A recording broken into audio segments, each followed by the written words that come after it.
Hey guys, welcome back to Magic TV. My name's Craig. It is 12 o'clock on a Sunday and it's time for a Q&A. Now this is where I take all the questions that you asked over the course of the week and I try to answer them to the best of my ability. Now first of all, I say this at in every Q&A, but thank you so much for anybody who watched the video on this channel, anyone that's interacted, anyone that's shared something. I really appreciate it. You have no idea how hard a work this channel is to keep up, and the fact that you guys watch it means the world to me.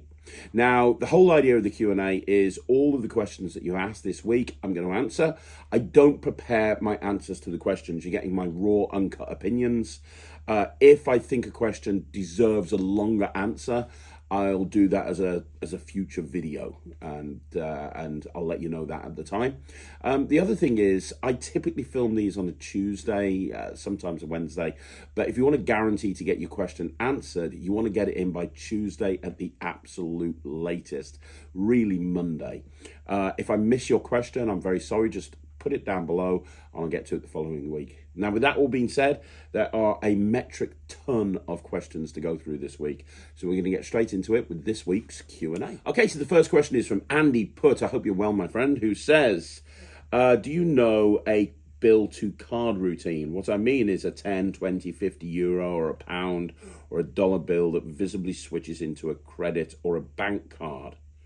I only know one from Peter Eggink and Chamanam Abia called Cash Card, but that's not the trick I fancy the most. I'm sure Twister Magic did one. I'm sure. I'm 90% sure Twister Magic. If you're wanting specifically a bill into a bank card, Twister Magic credit card. Let's do a little search here. Yeah, okay, so there's a trick called Dollar to Credit Card 2.0 by Twister Magic, which is really good, actually. I remember performing this and reviewing it. So transform a dollar bill into a credit card in a blink of an eye, impress your friends, your business clients, your girlfriend, use it close-up kid shows, parlor settings, stage shows. Comes with a real dollar, the gimmick, and the American Expresso Gold credit card. Comes with an instructional DVD that will tell you how to do it. Comes with 3 additional gimmicks to customize your own credit cards. So yeah, this is the best one that I've seen. It's called, it's in stock. I can see here, it's in stock at places like Penguin and Vanishing Inc. So they have got it. But yeah, it's called Dollar to Credit Card 2.0. Gimmicks and Online Instructions by Twister Magic. So there you go. Yes, that is the one that I've seen that I would recommend. I mean, if you were going to make your own, you could probably make your own relatively easily, depending on the size of the bill and depending on the size of the credit card. You could have the bill. Which way are you around? You want to get? You want to have it go into a credit card. So you could, for example, it depends on what you're wanting to use it for, but you could have a real credit card and take a real bill and fold it so it's the exact size of a credit card and stick the credit card to one side of the bill. So in other words, when you took this bill out, it would look just like a bill from one side, and then all you'd have to do is shake it, and as you shake it, because you've scored the folds, as you'd shake it, you'd literally just turn it over and fold it up in one hand, and it would turn into a credit card. So that's something that you might want to try and play around with and see if you can come up with your own method. I've not seen Peter Eggink's. I don't think I have, but I'm not sure. But the Twister Magic one I can definitely recommend. Okay, so the next question, again from Andy Put Magic, is the use of AI in Magic. At the explanation of the main routine of the Infinity deck, Lloyd Barnes said that you could create a prediction with AI. So I did for the Quran reveal with the person, dog, house, and flower, and it really slays people. So thanks for that. Awesome. I'm so glad. That's what we wanted to do with the creativity deck. With the Infinity deck, we wanted people to create their own routines and their own handlings and their own ideas. So I'm so glad you did that. But or maybe even Lloyd, do you or Lloyd have any ideas for using AI with magic tricks and routines? Maybe it's possible to have a longer video with you and Lloyd about the use of AI in magic. That is actually something that we're putting together, or I'm putting together, but I am getting a few other people involved in that video as well, which is why it's taking a little bit longer to bring out. But I'm going to have a couple of videos, one of the use of AI in magic and one on how you can use AI in marketing a magic business. So yeah, those videos are coming soonish. We're in the middle of filming them, so it shouldn't be too long. But yeah, there's some very interesting applications of AI in magic, and I think you've got to be very careful, because I think that you don't want people to think it's AI. So it's kind of using AI without people realizing you're using AI, if that makes sense. And I'll get into that in a video soon, but yeah, there's a lot that you can do with it. Okay, so the next question is from Mystery Man, who says, have you ever performed the Torn and Restored newspaper, and do you think it can still be performed in today's age? Well, yeah, it can definitely be still performed in today's age, but newspapers are still a thing. It's not like they've gone away and nobody reads them anymore. I know that a lot of stuff have gone online, but there's still, newspapers. You can still go past the shops and see hundreds of newspapers. There's still people that buy newspapers. It's not like nobody knows what one is. So yeah, newspapers are still recognizable, still a thing, absolutely. And I think they still can be performed in today's age. I mean, look, bottom line is, look at Cillian O'Connor. Last year, came third on Britain's Got Talent. What did he do in the final? He did a Torn and Restored newspaper as the main part of his act. So there's somebody who went and came third on one of the world's largest talent competitions by doing a Torn and Restored newspaper. Now, what Cillian did is he adapted it, and he made a newspaper that was kind of telling his story, which is kind of really interesting, kind of really a different take on it. But even then, but even without that, Torn and Restored newspaper is absolutely still doable in the world today. And it's an amazing stage piece, because you have the newspaper, you tear it, you tear it, you tear it, you tear it, you tear it, and it's something that you can see from a distance, and then it's restored. And depending on the version that you do, the restoration is amazing. Having said all that, I haven't done Torn and Restored newspaper in my act for years. Not because I don't like it. It's just that it kind of wandered out of my act a few years ago, and it never came back in.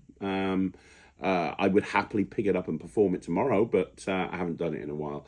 When I did Torn and Restored newspaper, the version I did was Newsflash by Axel Hecklau. I believe that is the best version of the Torn and Restored newspaper available.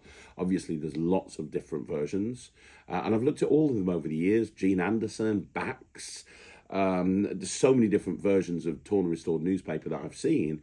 For a while, I actually did the No-Tear newspaper, which is really good.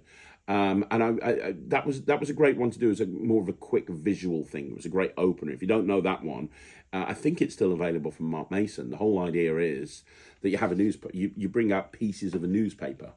You just bring out lots and lots of pieces of a newspaper, and you show them all separately, and boom, you restore it into a real newspaper. They brought a second version of that out as well, where one of the pieces went on the floor.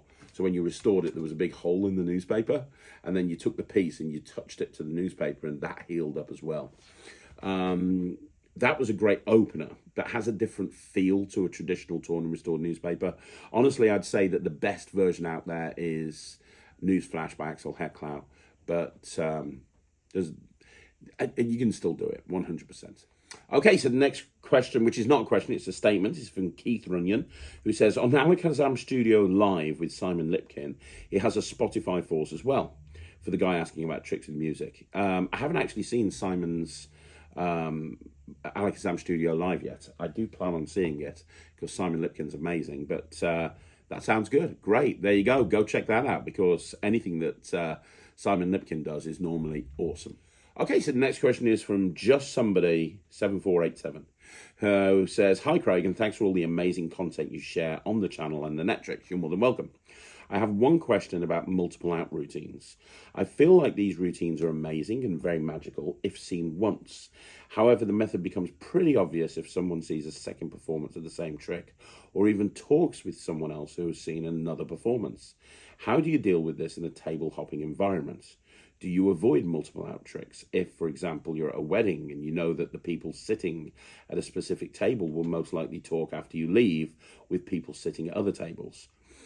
It's a great question. And you are absolutely right, of course. When you do a multiple out style routine, you want to be doing it once and one time only to that group of people. You don't want to be doing it again, because it is absolutely going to give the game away.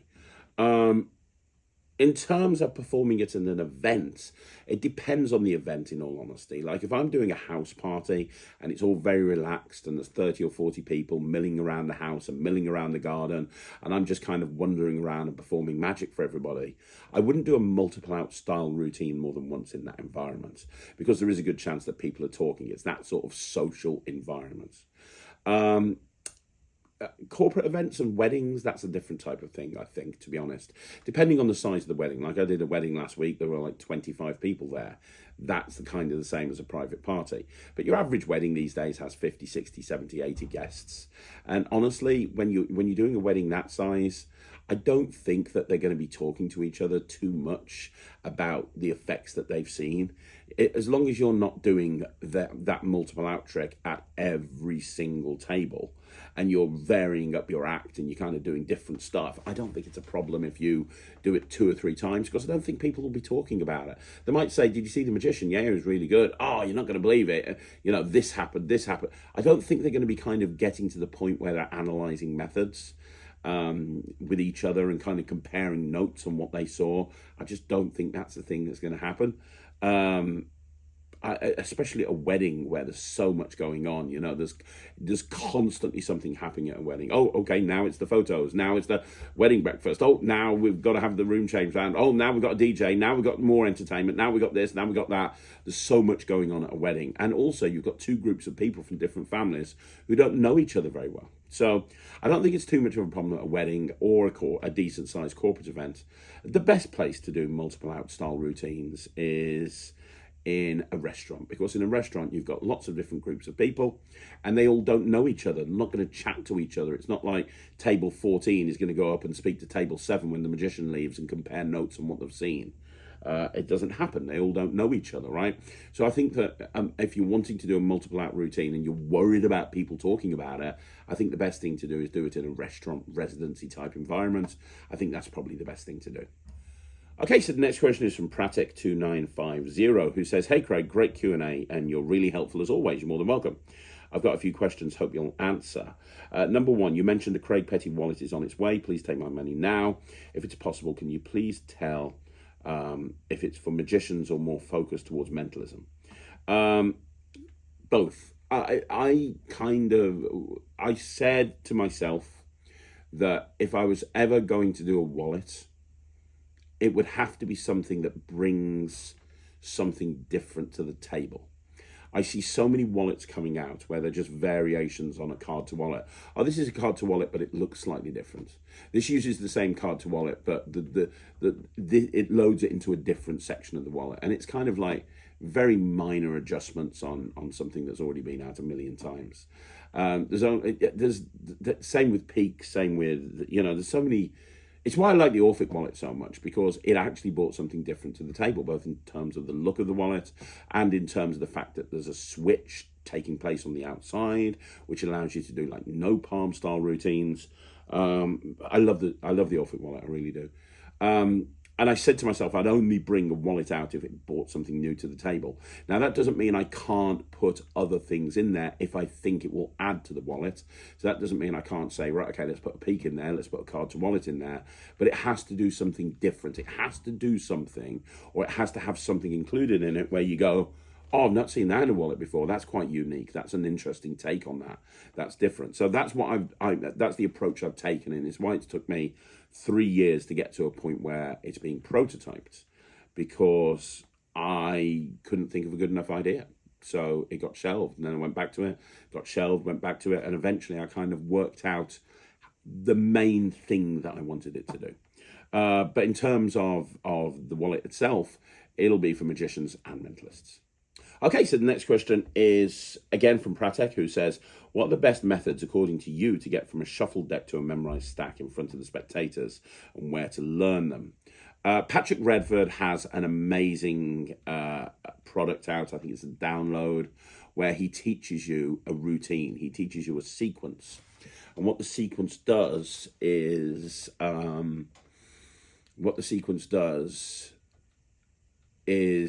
it's basically a really engaging routine where multiple things happen, but at the end of it, it's in stack, Redford stack, but he shows you how you can adapt it to any stack.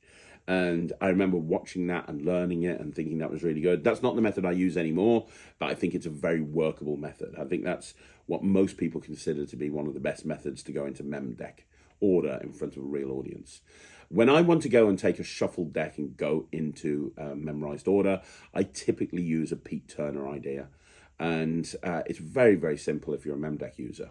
But it's really, in order to make it interesting and engaging, you have to really present it well. So what you're going to do if you want to do this routine is you're going to force the bottom 4 cards of your stack.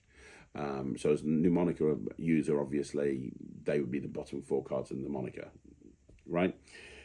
When you've done that, so you're gonna cull. I typically cull those cards to the top of the deck. So as I've handed the deck out for shuffling, or the deck's been shuffled, those cards get culled to the top as I show that the cards are being mixed up. I then have 4 people pick cards, and I have the 4 bottom cards of the mnemoniker forced. The cards are then what I do is you give each person a quarter of the deck. And you tell them to shuffle. So you give each person a quarter of the deck, and you say, look, I want you to spread the cards out. And when I say go, you're all going to lift up your spreads at the same time. And I'm going to look at all 4 of them. You're going to give me 1 second, then you're going to lower them. And I'm going to try and remember all of the cards and work out what your cards are. And then you go, and they show you. And you go, right, okay. Shuffle your cards that you've picked into your quarter of the deck. So they shuffle it in, and then you say, spread the cards out towards you and look at all of the faces so you can see all the faces. Now, here's what I'm going to do. I'm going to try as quickly as I can to call out cards that I know aren't your cards. And I'm going to try and go through the whole deck, and I'm going to leave you with the 4 cards that you should have. And then I'm even going to tell you what those cards are and who's got which card. Go. Okay, 4 of clubs. The 4 of clubs. Who's got the 4 of clubs? You. Pass it here. 2 of hearts. Who's got the 2 of hearts? 7 of diamonds. 3 of clubs. Fantastic. Oh, that's the next one. 4 of hearts. Okay, and all you're doing is you're reading out the stack and you're just putting it face up into your hand. But how you deliver this is really important. It's really important that you don't make it boring. You go, okay, like, right, okay, oh, the next one, I can't remember the next one. It's the ace of spades. Who's got the ace of spades? You got the ace of spades. Right, okay, fantastic. Now the 5 of hearts. Now, and you kind of really make it engaging and interesting, and you're kind of saying, have you still got your card? Yeah, we've still got, brilliant. Okay, you've still got your card. Right, let's continue. And you keep going, and I've got this down to about 45 seconds to a minute. And then you're left with the 4 cards, and you go, right, let me see if I can get the 4 cards. Your card. Start with your card. Okay, your card is and you kind of just get the 4 cards, you put them on the face, and then you're back in stack. You're in stack, and you're ready to do whatever mem deck routines you want to do. So that's the way that I typically do it. But you might want to look at Patrick Redford's way of doing it as well, because he's got a really interesting approach as well. Okay, so the next question is Smorkini 6648, who says, hi Craig, loving the content and so glad you stayed with us and have never left the community after the carry-on a few months ago. Thank you, buddy. I picked up your Infinity deck and you and Lloyd did a fantastic job on it, and I love it. Wonderful. Thank you so much. I was wondering if you were interested to see a different reset I have to the main routine, which allows the spectator to deal the cards out in phase 2 and 3. I found once you go through the performance at each stage, it was up to the magician to put the cards out into piles, which the spectator won't be expecting anything. I felt it took the magic out of the spectator's hands when they deal the cards at each stage. Not taking anything away from you guys and don't want to seem disrespectful at all. It was just a slight change. Not being disrespectful, dude, not at all. Love your work, and if you're interested, where's the best place to post a video to yourself? The best thing to do, that sounds amazing. I'd love to see that. And with your permission, if I think it fits, I'd love to speak to Murphys about updating the tutorial with this, or something, because that sounds great. Best thing to do is make an unlisted video on YouTube and send it to me at craig@magictv.org. craig@magictv.org, and copy and CC in info@magictv.org, because sometimes I miss my emails, but if you CC in info at, they'll forward it to me as well. So yeah, send it to me. I'd love to see it, and I'm really glad that you're not just getting on with the Infinity deck, but you're kind of taking it in a completely different direction. That's awesome. Okay, so the next question is Mystery Man, who says, have you ever performed the half-dyed silk? If so, what are your thoughts on the effect? Yeah, I performed it for years, actually. In fact, I still do it in kid shows. Haven't done it in cabaret for a while. Not that it's not very good. It's just things come in and out of my set. You know, I take things out and put them back in, and then take them out and put them back in. But I was doing a kid show last week, and I did Half Dyed Silk in the kid show last week. I think it's great. I very much like the structure of the routine. You know, you've got the main thing where you show that you've made the silk change color, and then you go, well, hang on, let me show you how this works. And I just love the whole thing. I think that the best performance I've ever seen, the two best performances I've ever seen of the Half Dyed Silk are Mark James and John Kimmo. If you know Kimmo, and you can find both of their videos online, I'm pretty sure Mark taught his handling on one of the Alakazam Academies. I'm pretty sure he did. But those two gentlemen have the best half-dyed silk routine I've ever seen. However, I'm pretty sure, I might be wrong, but I'm pretty sure it's Paul Rohamani, who obviously runs Vanish magazine. I might be wrong. I'm pretty sure it's Paul. But he's got a version of the half-dyed silk that's a little bit like a Vanishing bandana. So he does the half-dyed silk to a track, and there's that moment of comedy in there, just like the Vanishing bandana. And I remember watching that. I never learnt it, but I remember watching it. I'm sure it was Paul. I remember watching it and thinking that was a really clever approach to it as well. But yeah, it's a fantastic effect. Do you do it? Okay, so the next question again is from Mystery Man, who says, "Hi Craig, on an older video, you talked about using a regular permanent Sharpie marker on a dry erase acro index gimmick. And I was wondering, what did you use to erase it off the card?" Okay, well, I'm about to blow your mind if you don't know this. You can very easily erase permanent marker off something that's, designed for dry erase to come off. All you do, let's say you write the word, let's say you write the word Craig on your acro index card in permanent marker pen, and you need it to come off. All you're going to do is you're going to get a dry erase marker, and you're just going to colour over the letters. That's all you're going to do. You're going to colour over the letters, then just get a normal cloth and rub. And what will happen is the dry erase marker will break down the ink in the permanent marker, and everything will just come off.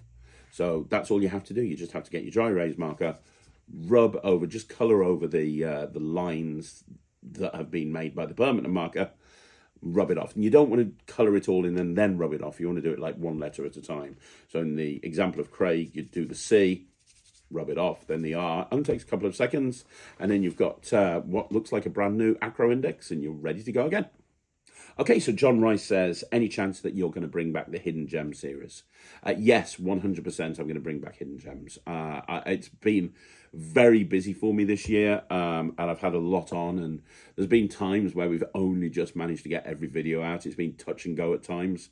It's very hard to produce all of these videos and at the same time perform and run a business and create magic and so on and so forth. And something had to give for a while, and the Hidden Gem series was the one that had to give, unfortunately. But we are going to be bringing it back. Probably by the end of June, I could see that these will come back.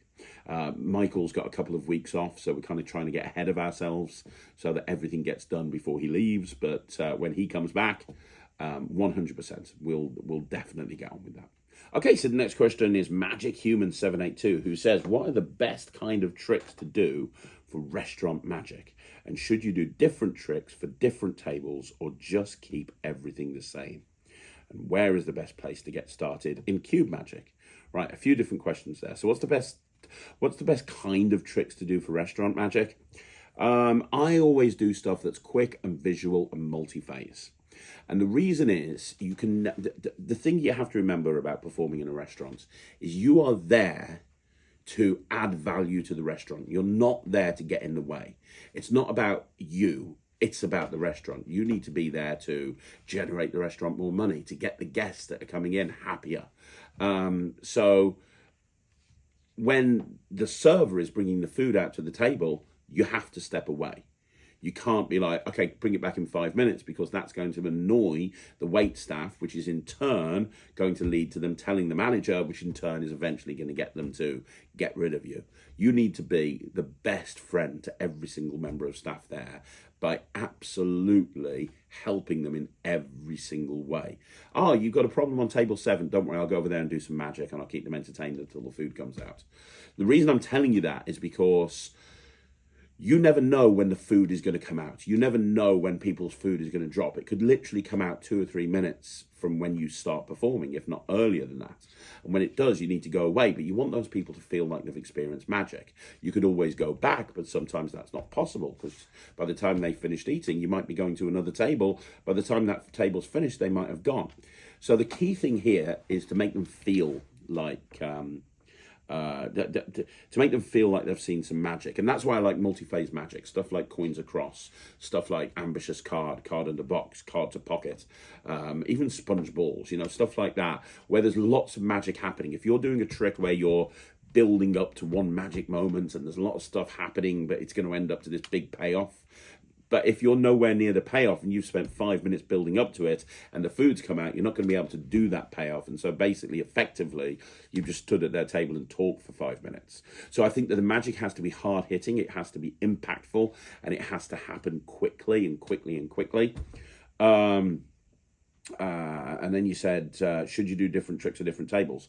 I personally think that you should do different tricks on different tables. Now, I know there's magicians out there that say I do the same set and that's the only set that I do, and I've been doing that set for years, and it's fine. If that's your attitude, that's fine.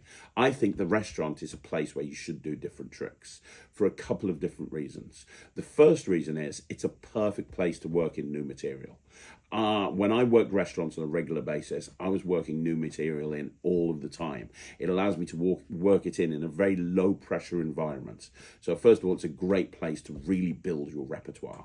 Second of all, I know a magician who had a restaurant, and after 3 months he got canned.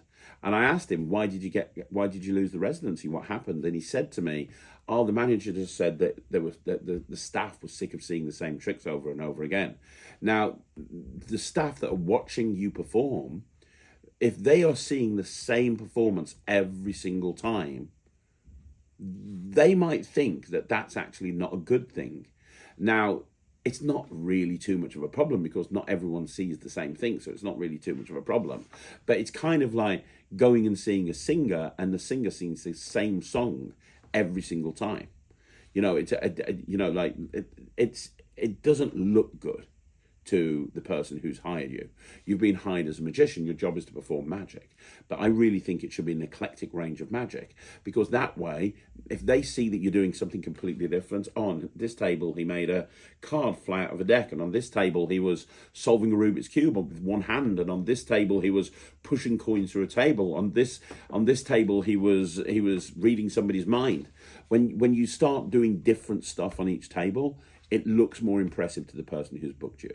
So first of all, it allows you to build a bigger repertoire. Second of all, it looks better on to you. You look better to the management by really kind of changing that around, if that kind of makes sense. In terms of where's the best place to get started in cube magic, which is completely unrelated, I would say 3 places. First of all, Cube 3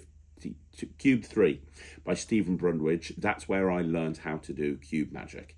Cube 3 is great. Now, technically, that mix that Stephen Brundwich does is just a slight variation of Takamizu Sui, who published that on the Cube. So if you want to get the Cube by Takamizu Sui, you can. But I think that it's taught better, if slightly differently, on Cube 3. It was easier for me to learn it from Cube 3 than the Cube. So there's that. The second place is the Refractor Project by Kev G and Colin Klaus. The Refractor Project is amazing. It's now got 6 volumes. They literally go through everything with a fine-tooth comb. And there's more cube magic with a regular cube than you could ever want to perform. So the Refractor Project is amazing. And then the other place is Cube 52, which is my project. And this is a deck of cards that looks like a Rubik's Cube. And it's designed to get people who don't do cube magic into cube magic. So I teach them simple mixes. I teach them simple shuffles. But the cool thing about Cube 52 is you can go out and do cube magic without even knowing how to solve a cube or even know how to do a single algorithm. So it allows you to go out there and get confident doing cube magic before you start adding more cube-based effects in, if that makes sense. So hopefully that answers all your questions, but anything else, let me know. Okay, so the next question is from CK Magic, who says, "Hi Craig, I'm a big-time cube magician and I'm looking for some motivation as to why I use a paper bag as a prop. I'm trying to make a script that's emotional and I can never craft a good script. So I'm guessing, how do you make a meaningful script and justify props?" Well, look, the simple thing is, don't, and I'm not the person to speak to about scripting. I don't really script my stuff. I have a loose idea of where I want to go with the presentation. So when I'm coming up with a new routine, I'll sit down and I'll think about how I want it to flow. I'll think about what I want to say. If there's any points that I want to hit, I'll make sure that I include those. But I tend to be very unscripted when I'm performing. I just make sure that I know what the key points are that I want to hit, because it allows me to kind of be very loose with my performance. I'm not saying that's the right way to do it. I'm just saying that's the way I do it. But in terms of scripting, I'm putting a video together on scripting at the moment, because a lot of people have asked me to, because Ryland, everything is scripted with Ryland, absolutely everything. And there's nothing wrong with it. It's just I've never been very good with scripts, to be perfectly honest. But in terms of justifying props, there's really only two options. Either if you can't justify a prop, if you really can't justify it, then don't use that prop. Think of something else. Now, I don't know what the story is that you're trying to tell. You say you're trying to make a script that's emotional, and I imagine the paper bag is stopping the emotion from coming through with that, and I totally get that. So look for something else. Look for something else that you can use that achieves the same thing as the paper bag, but fits more within what you're trying to achieve. And it's very difficult without knowing what you're trying to achieve. But let's say, for example, you're telling a story about somebody who gave you a cube when you were younger and it started you on your journey to cube magic. You might want to get a nice velvet bag, a nice velvet drawstring bag. You could probably do the same thing with a paper bag that you can do with a velvet drawstring bag. I don't know what you're trying to do with the paper bag. I don't know what the purpose of it is, but you could probably achieve the same sort of thing. So think about either taking the prop away or replacing the prop with something that makes more sense for your narrative. And there's no problem taking a prop away. Think of a different way of doing it. So if you don't have that prop, how are you going to do that act? What was the purpose for the prop? What was the prop trying to achieve? Okay, it was trying to allow you to do this. Right, okay. So if we still want to achieve this, how can we do that without the bag? What method, technique, gimmick can you use to do that same effect but without using the bag, right?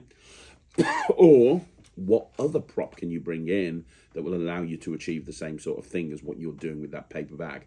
So when you're constructing your routine, think about the prop that's causing an issue for you and think about what you could do if that prop wasn't there. And if you genuinely can't think of how to actually achieve the same effect without that prop, the next question is, what can you do instead? What effect could you do instead by removing that paper bag and therefore removing that effect? What other effect can you put in that place that is as impactful, that fits within your storyline, that doesn't, have anything to do with the paper bag? Those are the questions that you need to ask yourself, really, to be perfectly honest.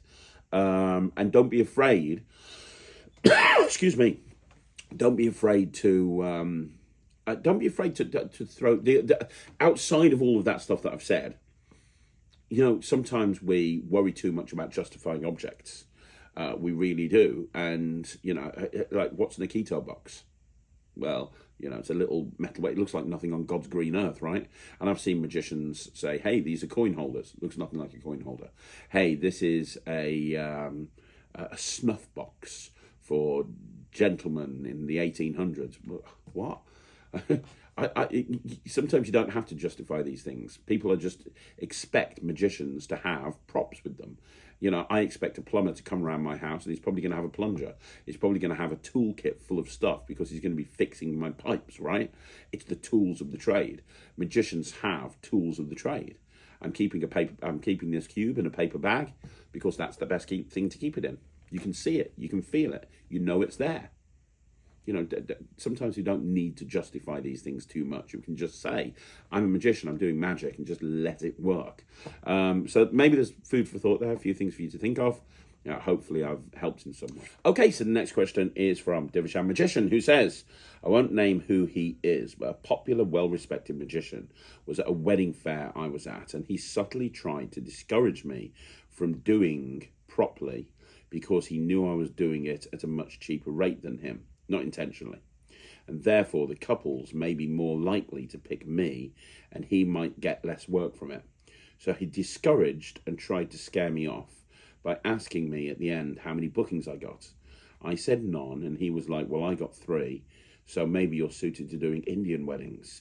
He wasn't rude at all because it was subtle. But do you think this is fine, or what he was doing was wrong? Divsham, what he was doing is complete and total bullshit.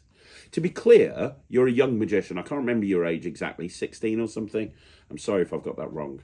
You're a 16-year-old magician. You're out there trying to make it for yourself.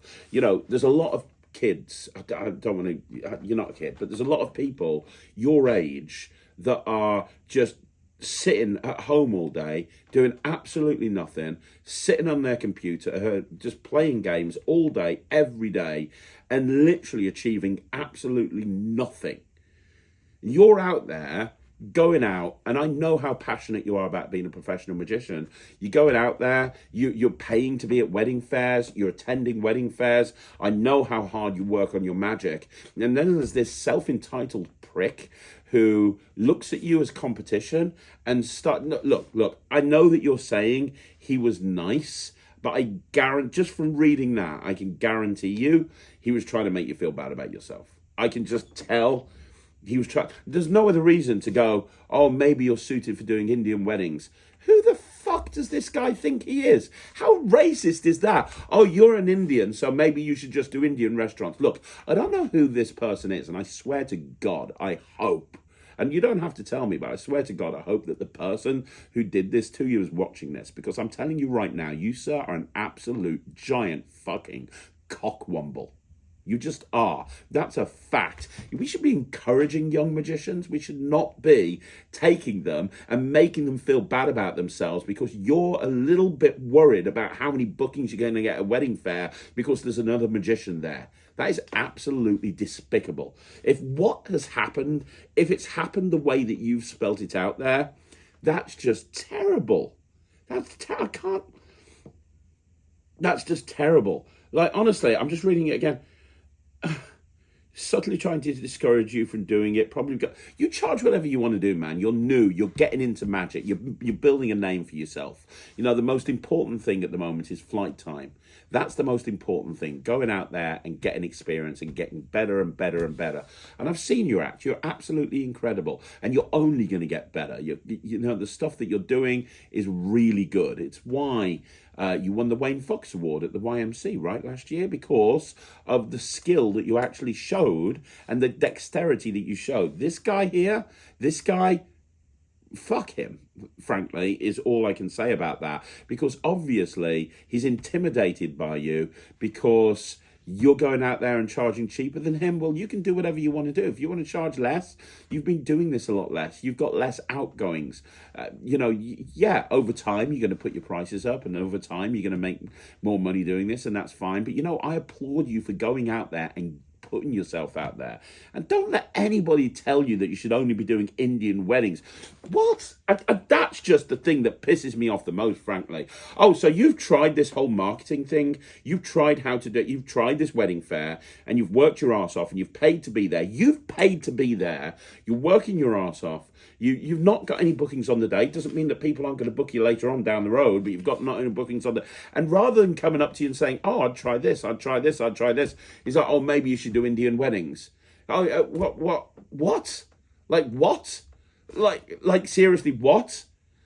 You should do whatever the hell you want to do when it comes to marketing your business. If you think that Indian weddings are a way to go, great, do those. If you think that a normal wedding fair that attracts people of all ethnicities, if you think that's the best place to go, do that. Don't look at this as, yes, do I think it's fine? No, I don't. I don't think it's fine. And I think this guy is a total cockwomble. But you know what?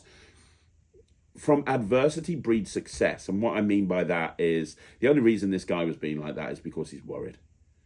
And that's because he can see how good you are, and he can see that you've got a very bright future ahead of you. Don't allow people like that to mute your own brilliance. Don't let people mute your own brilliance. You are absolutely amazing. Tell yourself you're absolutely amazing. And every single time you put yourself out there, every single time you attend another wedding fair, every single time you go and do another performance, every single time more people see you, you're going to get better and better and better. And I guarantee you, with the attitude you've got and the ability that you've got, you can be a big player in this industry, because I know that you want it. And I know that you have the skill and the desire to actually go out and get it. Okay, so the next question is from Bryselphia, who says, "Hi, Craig. Hope it's all well with you." Yes, thank you very much. Thank you for doing these awesome Q&As. You're more than welcome. I could really use some advice. Right, what you got? Whenever I'm out and about with friends or family members and I'm asked to do a trick, I become seized with fear, almost like stage fright, and I instantly forget every trick I've ever learned. I then usually remember that I'm carrying nightshade on me, as that's my EDC, but I still don't perform because I feel my hands shaking and I don't want to mess it up. I feel as though I let you, as the creator of Nightshade, down, as well as the magic community, with a poor performance that might end up flashing and exposing the trick. Then on the flip side, I later on feel guilty for not performing and unworthy of being a magician if I can't perform a single trick for some friends who would have probably loved it anyway. I know this may be a very hobbyist problem to have, but I feel like it's keeping me from progressing in my magical journey. Any advice you or anyone can give would be much appreciated. Right. Yes, I have advice. First of all, what you're experiencing here, a lot of people experience. Within the magic community, there's a lot of imposter syndrome. There just is, where you kind of say to yourself, like, what am I doing here? Look, I know it's going to sound absolutely ridiculous, but I get that an awful lot. You know, I really do. I was doing a lecture a couple of months ago, and just before I was going on, I was kind of saying to myself, who am I to actually, that, you know, I looked at who was lecturing for this club for the previous months, and I was like, who am I to actually stand here and give people advice and show them routines? You know, the people in this audience are probably as good as, if not better than me. It's something that happens an awful lot, right? We get an imposter syndrome. And when you're a hobbyist and you're new into magic, or you've been doing it for a while, the big thing that will really kind of kill you more than anything else is fear of performing, right? Now, first of all, you need to understand that you are a magician. The very act of going out and buying a trick, the very act of learning a trick, the very act of watching one of my Q&As, the very act of sitting here and asking this question, you are a magician and you do care. And it's admirable that you don't want to perform because you're worried that you'll mess it up. Your attitude of, I don't want to let the creator down, that's an admirable attitude, right? But here's the thing. This is what you need to understand. If you want to become a performer, and what I mean by become a performer, I don't mean go out and like become a full-time pro. Maybe that's what you want to do down the line. Maybe it's not. I'm talking about going out and performing tricks to people. If you want to be a performer in this industry, and there's lots of people who are in this industry that aren't performers, by the way, and there's nothing wrong with that. But if you do want to be a performer, then what you have to do is sooner or later, you have to get over the fear of performing, right? You have to get over this fear. And the fact that you feel guilty afterwards says to me that you know this is the case, right? So what you're doing here is you're running before you can walk.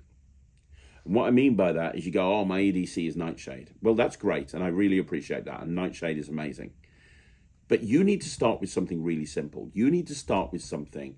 But you say that your hands start shaking, you seize up because you don't want to mess it up, right? Then do a trick that is completely impossible to mess up, ideally where you're not even touching the cards or you're not even touching the props. Let me give you an example. Let me give you an example of a trick that you could do, right?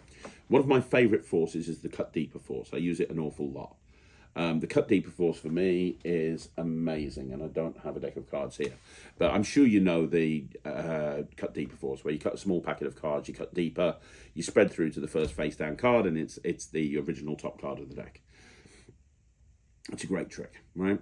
Have a deck of cards, make sure you know what the top card of the deck is, and then have a prediction in an envelope and just write on it, you will pick the 7 of diamonds. Let's say the 7 of diamonds is the top card of the deck. Just write on there, you will pick the 7 of diamonds. When somebody asks you to show them a trick, you go, okay, I'm going to show you something absolutely amazing, and put all of your heart and soul into performing this very simple trick. You say, okay, look, I'm going to put this envelope down here. That's my prediction. Hold on to it. I've got this deck of cards. Give the cards to the spectator. Can you spread through the cards face up and make sure they're all different? They are. Brilliant. Turn the cards face down. Hold them in your hands. Now cut a small packet of cards off. You done that? Turn them face up. Put them back on top of the pack. You cut deeper. Cut more cards. Put them face turn them over and put them back on top of the pack. Now you could have cut anywhere you wanted to twice. There's no way I could know where you've cut. You spread through the cards to the first face down card. Now that face down card could be any card. It depends on where you've cut, right? Put that onto the table. Just put the rest of the cards away. Think about this. You've checked the deck. They're all different. You cut twice. No one knows what that face down card is. Turn it over. What is it? The 7 of diamonds. Now I gave you a prediction at the very beginning in an envelope. Do you remember? Can you take out the prediction from the envelope and read it out? 7 of diamonds. Now that trick will kill. Sometimes as magicians, we forget how powerful a simple force is. But a simple force done right, presented right, can be really impactful.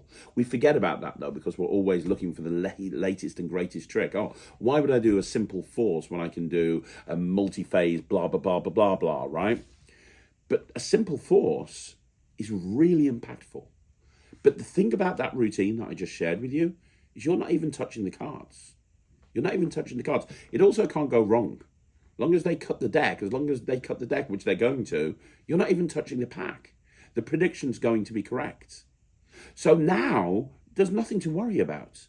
You say that you seize up because you're worried about letting the creator down because you're flashing. There's nothing to flash. You're not even holding the deck. You're worried about your hands shaking. They're not going to see your hands. You can do this with your hands in your pocket. All the focus is on the spectator. It means that you have a trick now that you can do where you can focus 100% on presentation and not worry about the trick going wrong because it's not going to go wrong. Not worry about flashing because it's not going to flash. And then you're going to get a great reaction because that is a great trick. That is a great trick. And then, when you've done that trick, you can do it again to somebody else and do it again to somebody else. And you can spend a week performing this trick to as many people as possible, knowing that you don't have to worry about things going wrong because you're not having to do anything. Now, psychologically, trust me, Broselfia, psychologically, what this is going to do is this is going to flip a switch in your head. And you're going to see the reactions that you're getting. And you're going to see the enjoyment of the people that are watching these tricks. And you're going to be like, damn, I want more of this.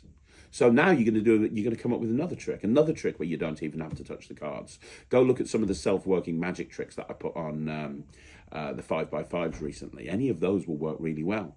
And you spend a month or two just performing self-working tricks where you don't have to touch the deck and they do everything. And get those reactions and get that flight time and get that experience. And then you throw something in. Not something like Nightshade where you're having to palm coins and you're having to do this and do that and do secret moves and worry about angles. Nothing like that. Just keep it simple. Do something with one single simple move. Do a card change. No, I've got a 7 of diamonds here. Look, it changes into the 6 of clubs. Whatever. Do something really simple. Because we buy tricks and there's moves attached to those tricks, we sometimes rush to perform them when we're not ready. Focus on just getting good at performing. Focus on retraining your brain. And you'll realize very soon that you are good. You are good enough. And you're only going to get better as you start performing more. You're only going to get better as you get more experience. But by skipping those steps and going straight into, hey, I'm going to do this routine from Nightshade, it's always going to make you feel nervous if you've got limited experience performing. So if I can clarify that more, please let me know and I'll get to it next week. But hopefully you kind of see where I'm going with this, right? And if you do that, I promise you it will work. Okay, so the Magic of Seth has more of a statement than a question. He says, festival magic idea. I work musical festivals and often, and something I like to do is set up DFB with a list of the festival's lineup. I reach out to whichever artist I'm planning on forcing and ask them for stickers. I put the sticker in a prediction envelope. The reveal is fun, and whichever artist whose stickers you choose gets extra promotion. Love it. That's a brilliant idea. Thanks for sharing, man. I really appreciate that. Thank you. Okay, so the next question is from Robbie Mayer, who says, "You rock, Craig. Seriously, you and this channel helped reignite my passion for magic and mentalism. Thank you so much. I was wondering if you could share some ideas or routines that involve using a normal thumb tip for mentalism. I feel like the thumb tip is one of the best utility props of all time, and getting more into mentalism, I'm just wondering if there are some hidden gems that I'm not aware of for using the regular thumb tip as a mentalist." I'm actually doing some thumb tip videos coming up soon. I'm doing a bunch of videos on the thumb tip and on ways you can use the thumb tips in different environments, and mentalism is one of them. So I'm not going to go too much into this now, but I will give you one thing that you can do. The thumb tip is a fantastic way of doing a very, very clean billet switch. Okay, so what I mean by that is if you have a folded up billet in your thumb tip, so and that's on your thumb, right? And let's say you've had somebody write something on this piece of paper and it's pre-folded, so you tell them to fold it back up and put it in your hand. So they've got their billet there in their hand, and the switch would be, you would come in and you would go to apparently take this billet in this hand. So this hand can be shown empty because the thumb tip's on it. It looks empty. Point the hand that way. So you're looking away. Their billet gets put back there. You come in and you just apparently take the billet out in this hand. But what's happening is the thumb tip is left there like this on the billet that they've picked. The thumb tip is left there, and then your thumb comes out, but because of friction, when the thumb comes out, the other billet that was inside the thumb tip comes with it, right? So in essence, it looks like this. You say, "Great, have you folded it back up? You have, put it there. Great. Okay, look, we're going to take this, and I'm just going to pop it into this glass, or I'm going to destroy it, or whatever it may be, or I'm going to put it away in my pocket, whatever you want to do with this, or I'm just going to put it underneath this glass, whatever," right? So this is a great billet switch. Now, I'm not going to tell you a million different uses for billet switches right now, but you can realize just how powerful that is. Let's say, for example, you want to do a peek. Well, let's say you reach into your pocket and you take out a folded up billet, and you've got the thumb tip on here, okay? So you take the thumb tip out here, and you then so you say, "Look, I need a piece of paper here. Oh, this is perfect. Can you take this? Can you write the name of your best friend from school on there? Great. Fold it back up, put it in my hand. Amazing. I'm just going to drop this right here. Right, concentrate on it. Can you do that? I'm going to get another piece of paper." So now you've got their billet here, and you've got you've got their billet there, and you've got the thumb tip. You go into your pocket, you ditch the thumb tip, and you bring out their billet. And they don't realize, they just think it's another blank billet. So you open it up, and you're looking at what they've looked at, and you take your pen and you go, "Concentrate. I'm going to try and tell you exactly, think of this person." Okay, and you're doing your mentalism stuff, and you go to write something, and you go, "Scribble it out. No, that's not right. Let me try again." So now you take this and you put it away. Now you got another billet, and this is a real blank one, and now you write the name that you picked, okay? And then what you do is you fold that up and you go, "Okay, this is who I think that you're thinking of. Let me see how you did." So now you go into your glass and you take out what they think is their billet from there, and you open it up and you go, and you miscall it. John. Interesting. John was your best friend at school. And then you just put that away in this pocket. You put it away in the same pocket that you put their real billet in, right? And you say, "Well, you could have thought of anybody, but you thought of John. Look at what I wrote down." And you open it up and you wrote down John. Really fair. And if they want to look at their billet again, you can just take it out of your pocket and you just take the original one out and give it them back.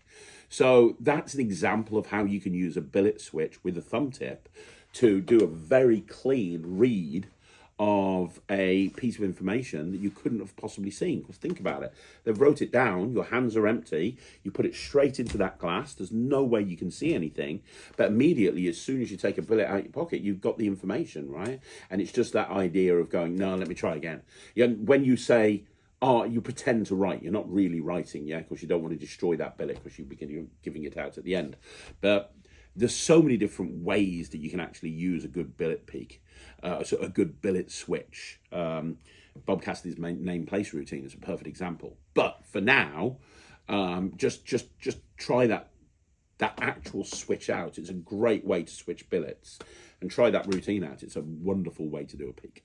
Okay, so the next question is a statement, who is from Andy Cooper. Hey, Andy, who says, the guitar pick trick is Pro Pick by Chris Rubens. Thank you. As a professional guitar player, I really wanted to get a copy, but I couldn't find it anywhere. Instead, I picked up one of those cheesy Popstar card decks and marked to force Popstar. Once I've cut it to the top, I then deal off the amount of cards and use the patio force, and the freely chosen Popstar from the shuffle deck matches my prediction or the ringtone on my phone. Brilliant. Absolutely amazing. Pro Pick. Chris, if you're listening to this, can you bring Pro Pick back out again? Because a lot of people want to see it. Okay, so the next question is from Donald Wright, who says, thanks for all you do to the Magic community. After being away from Magic for 40 years, I did my first public house party gig this weekend. Thanks for all your tips, advice, etc. I killed with a 40-minute set that ended with the E2 card in shoe. That's amazing, dude. Congratulations. That's what I love to hear, and that's why this channel exists. That's brilliant.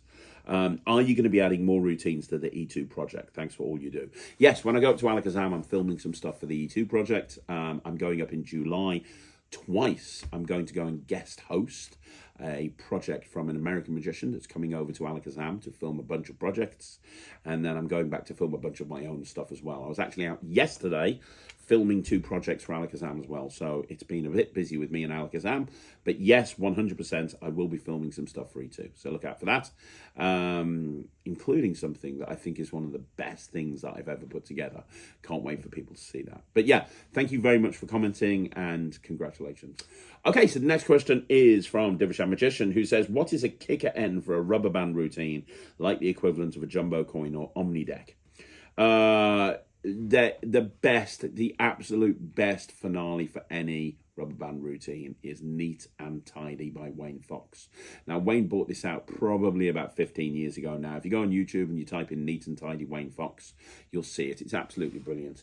He starts off by taking a bunch of rubber bands out off his wrist, and he's got like a big mess of rubber bands on the table. He does whatever rubber band routine he wants to do, and as a finale he just picks those bands up off the table, rolls them up in between his hands, and they turn into a rubber band ball. It's that powerful. It's amazing. It's been off the market for many years. However, a little birdie has told me that Wayne and TCC are going to be teaming up, and this is probably going to be coming out again very soon. And I think that's the smartest decision anybody could ever make, because honestly, the second this drops, I think it will be a strong contender for Trick of the Year. This is the equivalent of card to wallet for card magic, a jumbo coin for coin magic. Neat and Tidy is amazing, and I would hold off on any other sort of finale, because honestly, Neat and Tidy is the best way to go. If you want to do something in the meantime, look into some linking rubber band routines where the bands are linked, because that's always a crowd pleaser. You link the bands and you give them away in a linked condition. And if you want to see the best linked band routine, look at the Flicking Fingers DVD project that they brought out years ago, because that's got the best linking ring band routine you'll ever see. Okay, so the next question is Different.If Magician again, who says, I've usually never had this issue ever before, but yesterday I did cubed chocolate for a 5 or 6 year old, and she literally just said before the trick started, I can feel something under the cube. And then after it changed, she said, I felt the chocolate there before. Never happened before, but what should I have done here, bearing in mind all of these people are like 5? Look, I don't know how many kids shows that you do, but sometimes kids will just say something. They'll just vocalize something. So here's the thing, with cube and chocolate, if you've been doing it a lot and you say it's never happened before yesterday, I think that could have been a fluke. I just think that maybe she thought she felt something. Here's the thing with kids. If they think that they have a solution to the trick, nothing you can do, nothing you can say will change their mind. It's how most kids shows work. You know, it's how Look No See works. It's how most kids shows work. You get the kids to shout out, it's in the other hand. It's in the other hand, it's in the other hand. You get them wound up to the point, and then you show them it's not in the hand, because they will literally jump on anything. If they think that you've done something, they will tell you about it. the kid obviously maybe felt something, possibly, but it might not have even been the chocolate in the cube. It might just have been like 5 and 6 year olds. How many times has she held a cube in her hand? I don't know. I wasn't there. I'm not too sure of the thing. But here's the thing. I wouldn't worry about it too much if you've done this a lot and you've never had anyone else say this. If you've done this a lot and you've never had anyone say this, I think this could probably be a fluke, and I wouldn't worry too much about it because there's more important things to worry about. If you've only done this a few times and the reactions have been a bit mute, it might just be that adults that you've been performing to haven't told you because they wanted to be nice, but she doesn't have a filter because she's a kid. And in that case, I'd look into the handling with the actual trick and get somebody who you can trust to have it performed on them a few times and ask them, can you feel this? Can you feel this? Can you feel this? But it's something you've done an absolute ton. I wouldn't worry about it because that means this is just a one-off fluke. You know, it's nothing to worry about. Okay, so the next question is from CJLC010, who says, hi Craig, in your opinion, what's the best Vanishing deck for real-world close-up performances? I'm going to give you 2, 3. Well, I think that the best one at the moment that I've seen is Henry Ferris's trick, Evaporate. Evaporate is absolutely amazing. It looks brilliant. It looks brilliant. It looks brilliant. I'll say that again. It looks brilliant. I would say that that's the best gimmicked Vanishing deck on the market right now, by a long way. And I love the slow motion aspect to it and the fact that at the end you can literally show it on all sides.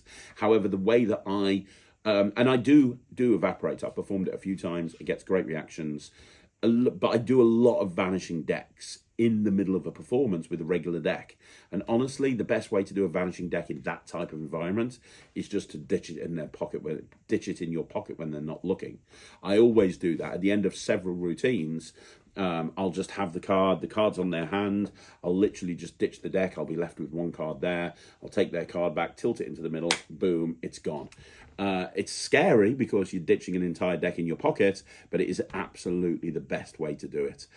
If you're wanting to have everyone focus on the vanish of a deck and let them see the moment that the cards vanish, absolutely go for Henry's trick. But if you're just throwing a Vanishing deck in to a performance, I would just use sleight of hand and just dump it in your back pocket. Okay, so the next question is Yuru, who says, hi Craig, thanks for answering my questions last week. No problem. Really appreciate it every time you do so thank you. Again, you're more than welcome. Do you know any fun tricks that use the concept of manipulating ink? Like, for example, drawing an object and pulling it out or moving ink from one place to another. You want to have a look at a lot of Jay Sankey stuff, things like Forgery, things like Magnet Card. Jay has done an awful Snowstorm. Jay has done an awful lot with ink being manipulated on a card. Outside of that, Richard Sanders is another person you want to look at. You look at Stickman. You look at Stickman ×4. There was a trick that he brought out where he really good. It's Richard Sanders. Identity. Yes, that's the one.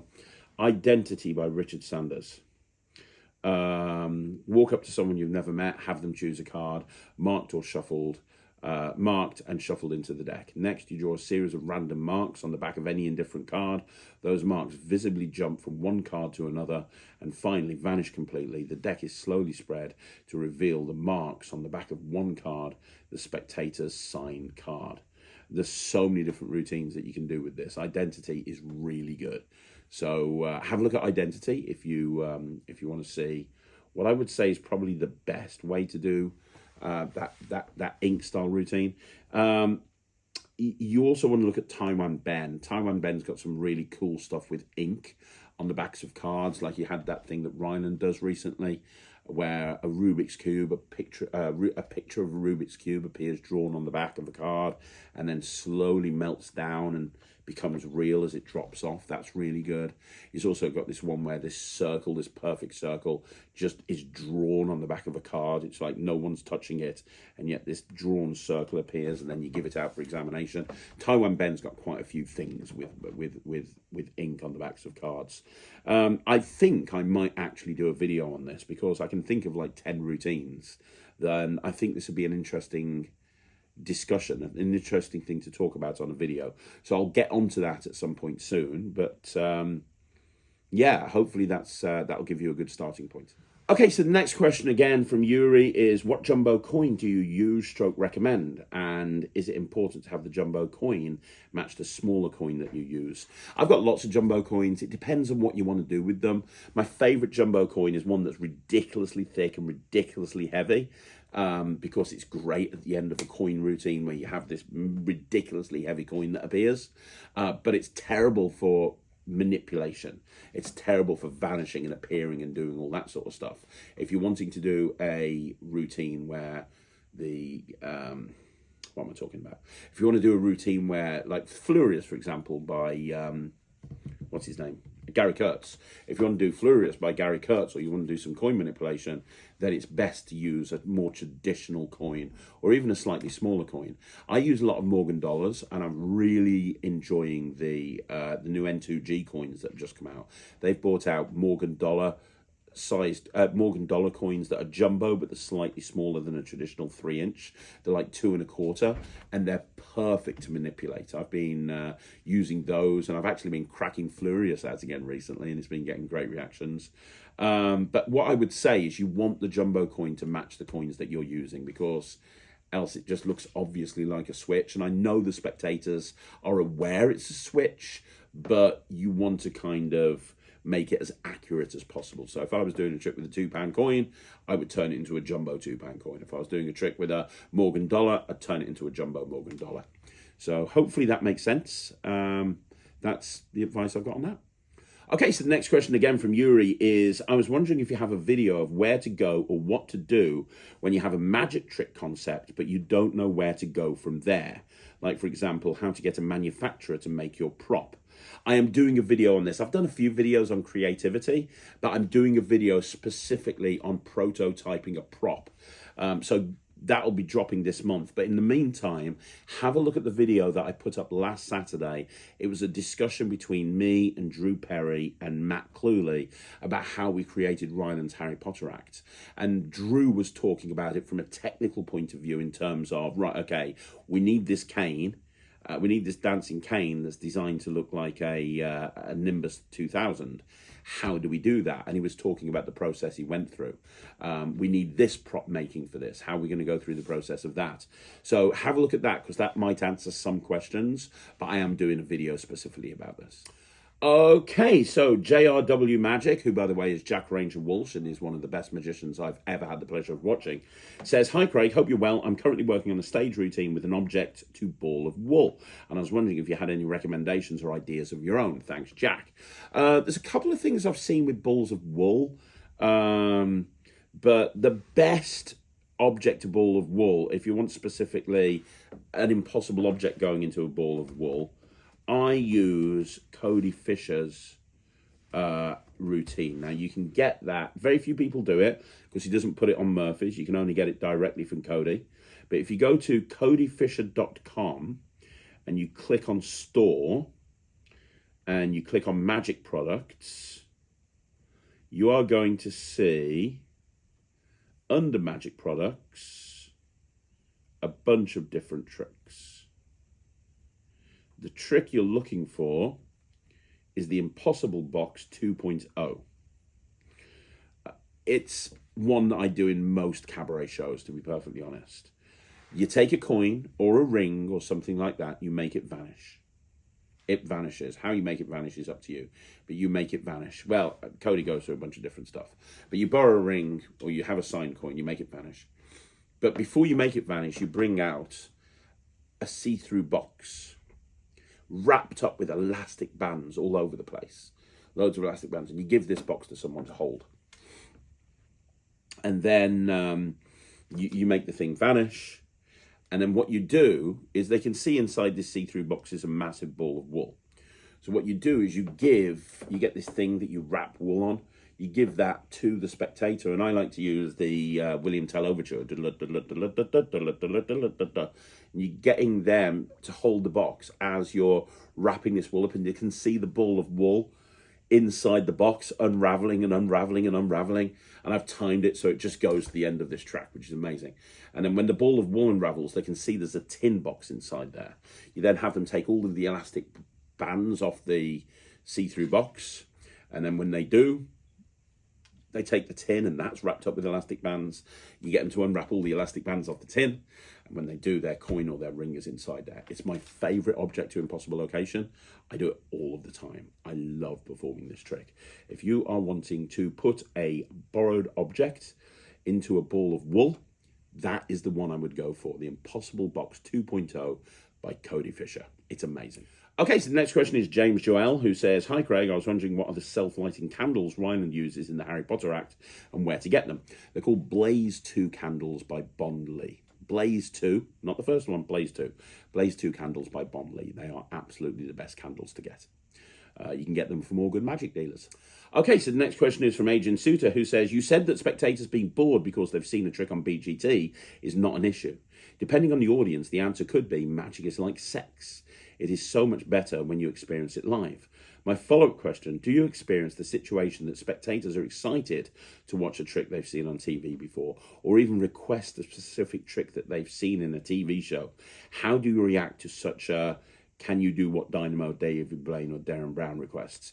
I've only ever had that once, and it was for about a year. And it was in the UK when the Dynamo special came out, and he pushed a phone in someone's bottle. He pushed a phone in a bottle. And even now, to this day, people still keep talking about the phone in bottle routine. And everybody was coming up to me going, "Can you push my phone in the bottle? Can you push my phone in the bottle?" And obviously I couldn't. So what I did at the time is I did a coin in bottle.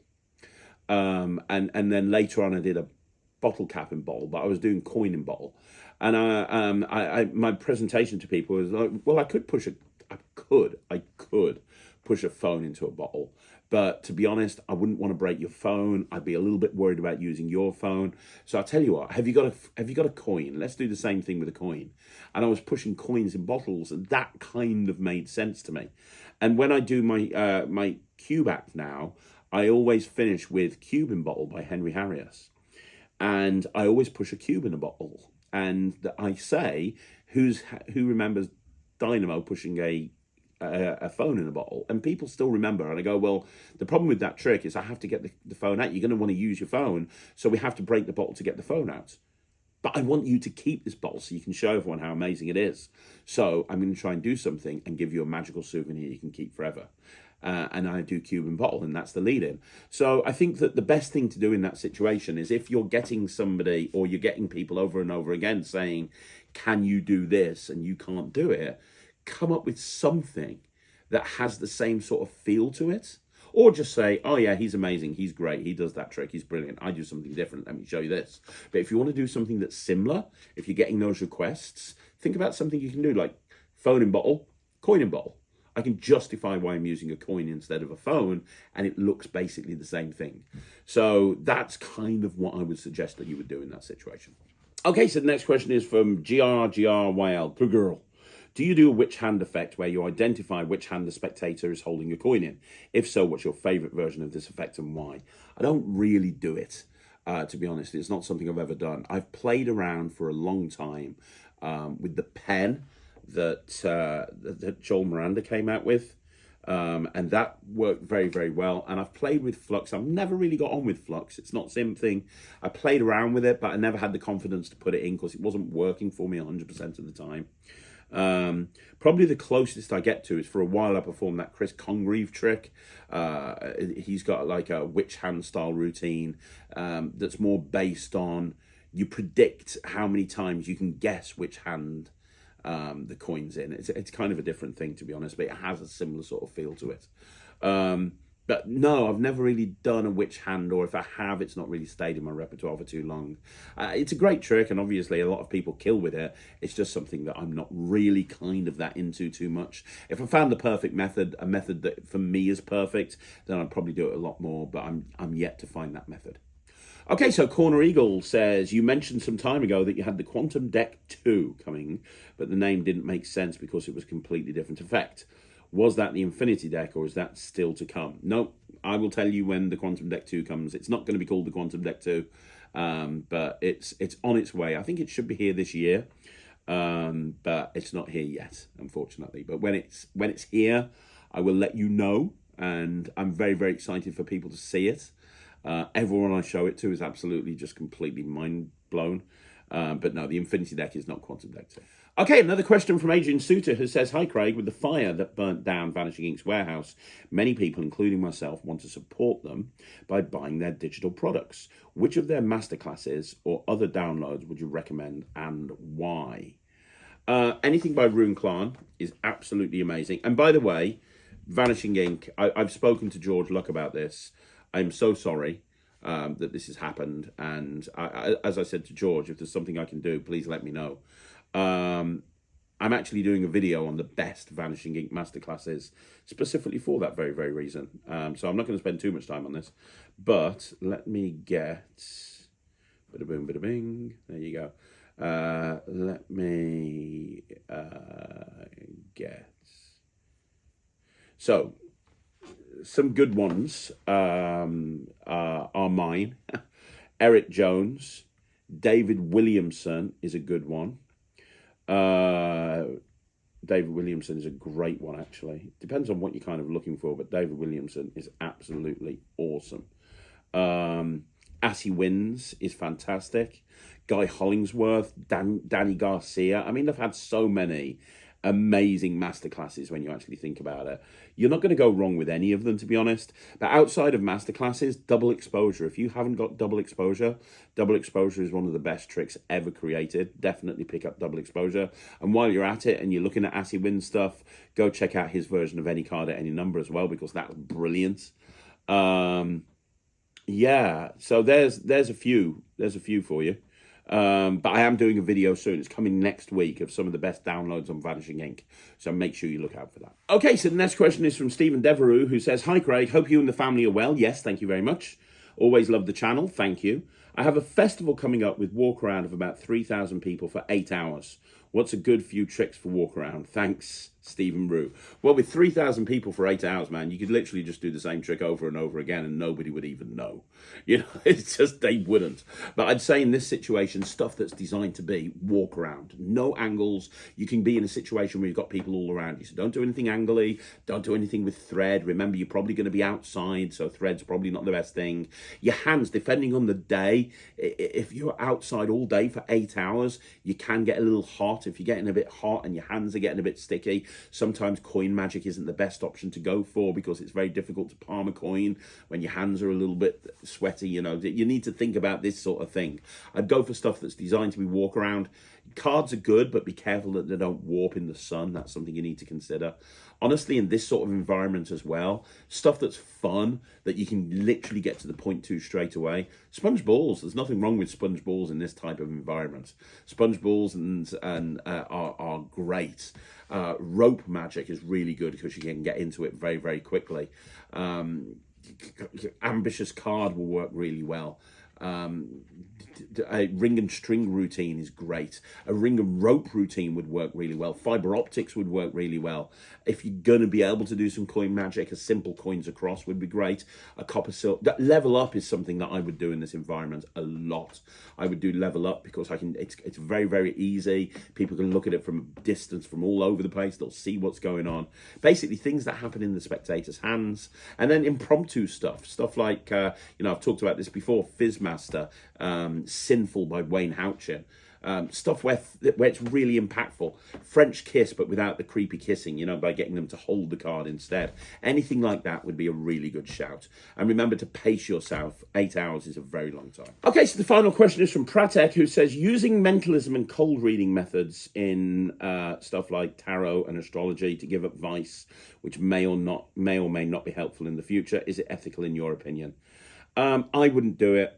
I'm not going to do it. I wouldn't do it. It's not something I feel comfortable doing. I think the thing is, it can work, but it very much depends on the person that's doing it. And the problem is, it can't be policed. I've seen people like Ian Rowland do cold reading, and he's absolutely so impactful with it. But honestly, I wouldn't touch it with a barge pole. It's not something that I would do. It's not something that I feel comfortable doing. I'm not going to turn around and say other people shouldn't do it. I'm not going to get into that argument. I think it's down to each individual person, but all I can tell you is it's something that I definitely wouldn't do. So there you go, guys. That's another Q&A in the bag. Thank you once again for joining me right here on Magic TV. I hope you're having a great weekend. Don't forget, you want to see more videos like this, it's very, very simple. All you have to do is like the video, subscribe to the channel. And if you've got any questions, please make sure you get them down below. Get them in by Tuesday. I'll get to them the following Sunday. Thank you so much for watching. Now, don't forget, there's a review show special this evening. Make sure you watch that. Make sure you check out the Talk Magic that went up yesterday. That's great. There's a whole bunch of stuff to catch up on here on Magic TV. And please remember, if you want to support the channel, go check out the Netrix. www.thenetrix.com. It's my online streaming platform for magicians. And every 2 weeks, I put 5 new routines in there. There's routines from a bunch of other magicians as well. I'm very passionate about the Netrix. If you're not a member, check it out if you can. But I'll see you again soon. Thanks for watching. My name's Craig from Magic TV.